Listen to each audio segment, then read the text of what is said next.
Section 2.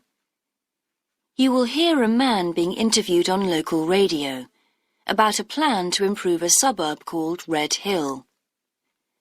First, you have some time to look at questions 11 to 13.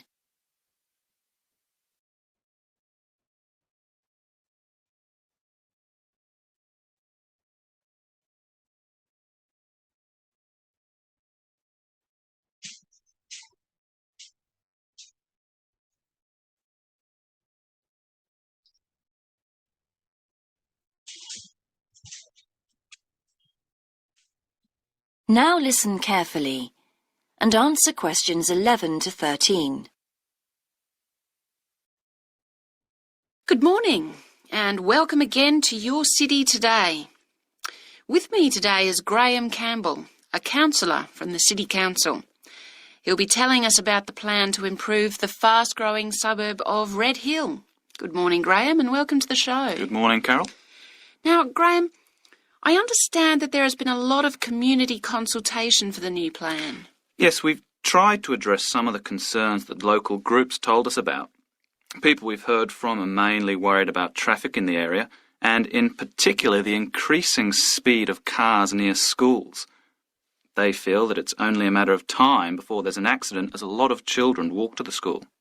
So we're trying to do something about that. Another area of concern is the overhead power lines. These are very old, and a lot of people we spoke to asked if something could be done about them. Well, I'm happy to report that the power company have agreed to move the power lines underground at a cost of $800,000. I think that will really improve the look of the area, as well as being safer. That's good to know. But will that mean an increase in rates for the local businesses in that area? Well, the power company have agreed to bear the cost of this themselves after a lot of discussion with the council. This is wonderful news, as the council now has some extra funds for us to put into other things like tree planting and artwork. Before you hear the rest of the interview, you have some time to look at questions 14 to 20.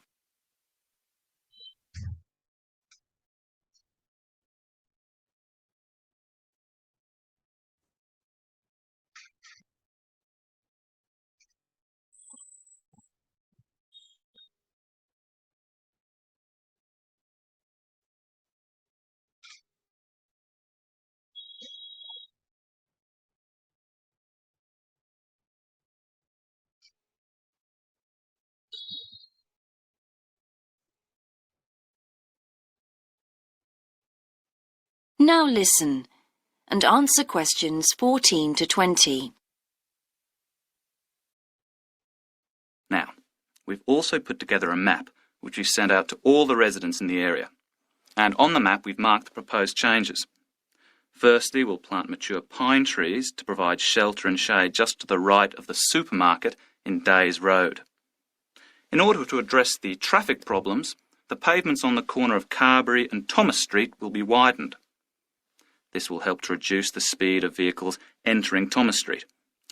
We think it's very important to separate the local residential streets from the main road, so the roadway at the entrance to Thomas Street from Days Road will be painted red. This should mark it more clearly and act as a signal for traffic to slow down. One way of making sure that the pedestrians are safe is to increase signage at the intersections. A Keep Clear sign will be erected at the junction of Evelyn Street and Hill Street to enable traffic to exit at all times. Something we're planning to do to help control the flow of traffic in the area is to install traffic lights halfway down Hill Street where it crosses Days Road.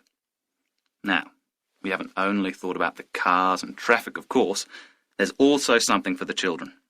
We're going to get school children in the area to research a local story, the life of a local sports hero, perhaps. And an artist will incorporate that story into paintings on the wall of a building on the other side of Hill Street from the supermarket. And finally, we've agreed to build a new children's playground, which will be at the other end of Hill Street, close to the intersection with Carberry Street. Wonderful. Now, what's the next stage? Well, the final plan will... That is the end of Section 2. You now have half a minute to check your answers.